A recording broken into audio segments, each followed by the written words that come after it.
16 ақпан 2022. Міне, ровно 13 кило Хазардың баласы. Міне, міне. Так.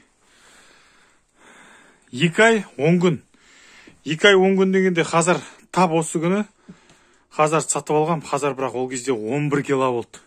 11 кило. Мынау баласы соның. 2 ай 10 күн дегенде Хазардың баласы 13 килограмм болды ровно. 2 рет ауырды, 2 рет шықақтады, құсты, түшті, тамақ ішкен жоқ, вестерет етті соның өзінде. Міне, мынандай. Нормально. Хазардан да үлкен, әрі биік болайын тұр. Бұның бойы үлкен. Бойы биік болайын тұр Хазардан да. Енді однозначно супер тяж ғой. Супер тяж. Өзінің қарындасынан. Екінші дубль пойнттан шығып тұрғаны ғой.